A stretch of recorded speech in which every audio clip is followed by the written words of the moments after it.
les quiero hablar un poco sobre la función recursiva vainilla común y corriente para calcular la secuencia Fibonacci y por qué es que es tan ineficiente y por qué no es común que esa versión, esa función recursiva, arroje un Stack Overflow.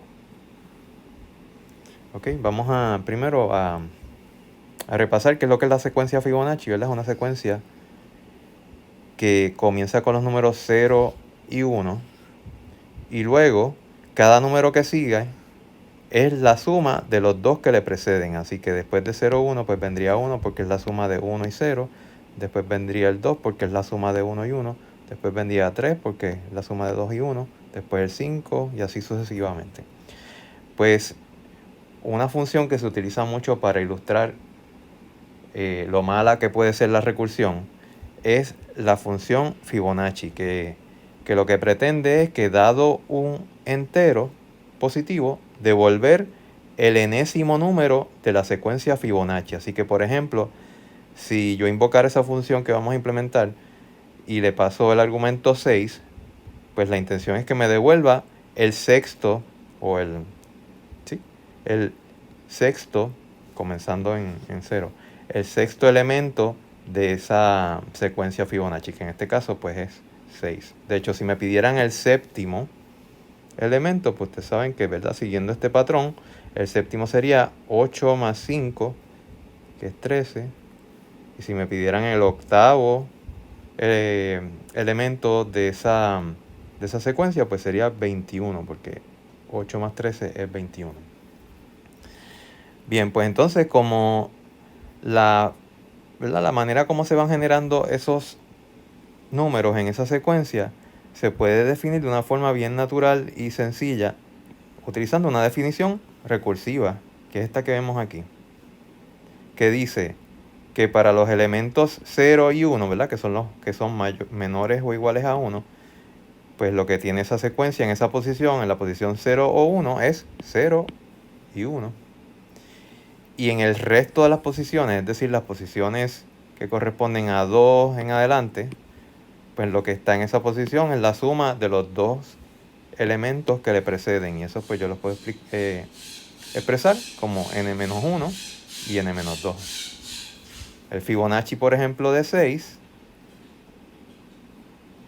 el sexto número Fibonacci de esa secuencia, es la suma del quinto número más el cuarto número. 5 más 3 es 8. ¿Okay? Entonces, como tiene esa definición tan sencilla, recursiva, pues uno se puede esmandar y implementar la función de esta manera, porque sale muy naturalmente de esa definición el crear una función en C++ que para calcular un número, o el enésimo número Fibonacci, pues tenga los dos casos, el caso base, que es el que implementa esta parte de la definición, y el caso recursivo, que es el que implementa esta otra parte de la definición. Ok, pues vamos a ver qué pasa cuando invocamos esa función tal y como la tenemos creada. Vamos a empezar con casos sencillos, ¿verdad? Supongamos que la invocamos con f, pasándole como argumento un 2. Como el 2 no es un caso base, pues entonces él tendría que invocar, ¿verdad? Reinvocarse para 1 y 0. Ya estos son casos bases, así que regresarían cada uno de ellos el resultado y acá pues se sumarían, completarían esa expresión y me devolverían que Fibonacci de 2 es la suma de 1, que fue lo que le devolvió esta, 0, 0 más 1, 1. Fibonacci de posición 2 es el 1. Si invocamos para 3, entonces noten que tiene que invocar a Fibonacci de 2 y a Fibonacci de 1. De hecho, Fibonacci de 2 era lo que habíamos mostrado ahorita, ¿verdad? Así que ya tú sabes que por esa pata por esa rama de ese árbol de recursión, pues lo que sucede es lo que había sucedido ahorita cuando calculamos f de 2. Y de hecho, vamos a ir contando las invocaciones que requiere cada uno de esos casitos, ¿verdad? Porque estamos trabajando con casi los casos más pequeños. Pues el de 2 requiere 3 invocaciones. El de 3 requiere la invocación original más la que hagan falta para f de 2, que fueron 3, ¿verdad? Así que 1 más 3, más lo que haga falta para resolver f de 1, tenemos 5 invocaciones, que la podemos ver aquí. Para f de 4, como f de 4 invocaría a f de 3 y f de 2, y ya yo sé cuántas invocaciones requieren f de 3 y f de 2, pues puedo calcular aquí rápidamente cuántas invocaciones harían falta para f de 4. Y para f de 5, pues utilizo el mismo truco. Ya sé cuántos necesito para f de 4. Para f de 3 sería 1. Para f de 5, ¿verdad? La f de 5. F de 4 calculamos ahorita que requiere 9 invocaciones. Y f de 3 requiere 5. Así que el total de invocaciones para resolver f de 5 serían 15. Eso, a pesar de que no le parezca a uno que está creciendo muy rápidamente, si uno hace el cálculo, y eso lo haremos en una presentación más en el futuro, resulta que esa función, el número de pasos que requiere, en el peor de los casos, ¿verdad? Como hemos estado calculando, es de orden exponencial. ¿Ok? Raíz cuadrada de 2 a la n. ¿Qué quiere decir eso? Pues que con que yo aumente la n un chispitito, ya el número de invocaciones que se tiene que hacer esto es un número bien grande. Al punto que yo he hecho el ejercicio en otros años, no sé si eso ha avanzado un poco, pero cuando ya tú estás calculando Fibonacci de un número tan pequeño como 60, ya la computadora se tarda tanto que tú a mano podrías hallar ese resultado más rápido que ella.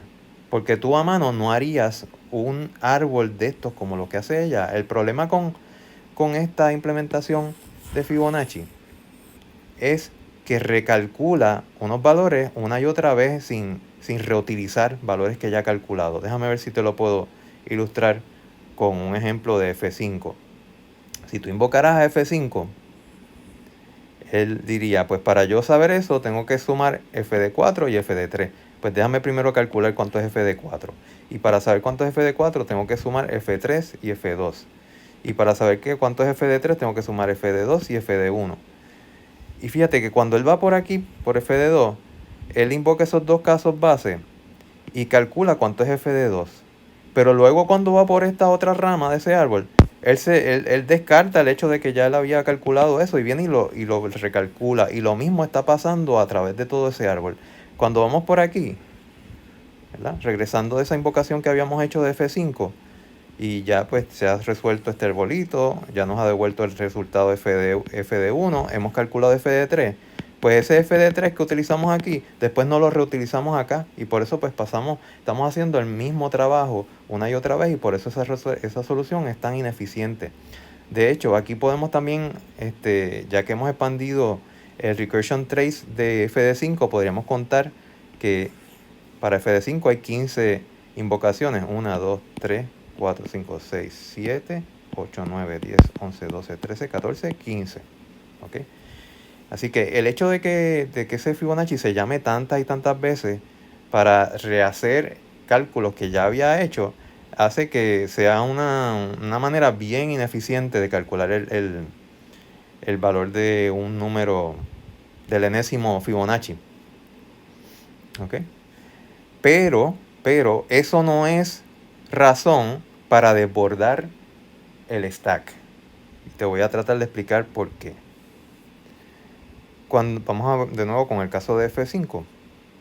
Eso invoca a f de 4 inicialmente, que invoca a f de 3, que invoca a f de 2. Y a medida se van haciendo esas invocaciones, pues sí, van ocupando stack frames en el stack. Pero también tenemos que recordar que a medida se van solucionando esas, ¿verdad? A medida se va regresando de esa invocación, pues ese stack frame se va sacando. Así que en el peor de los casos, la cantidad mayor de stack frames que se va a tener cuando invocamos a Fibonacci de un cierto número, viene siendo la altura de este árbol de recursiones. La altura. De hecho, en este ejemplo que estamos mostrando aquí, pues el número máximo de stack frames que va a haber simultáneamente en el stack frame son cuando me estoy yendo por este camino de la ejecución. porque inmediatamente calculo esto, pues eso sale. Entonces tendría a F5, F4 y F3. Y calculo F3 y ese sale. Y entonces me queda F4. Y de repente necesito estos tres. Necesito tener esos tres en el stack. Pero termino con F2 y sale, ¿verdad? Así que estamos poniendo y quitando stack frames todo el tiempo del stack. Pero la vez que más crece es cuando tenemos este camino. Y nota que no es un camino muy largo. 5 cosas caben en cualquier stack. ¿Ok? Así que de lo que padece el Fibonacci escrito de esta manera es de ser un algoritmo bien ineficiente. Pero rara vez tú vas a ver que te llene el stack con un Stack Overflow.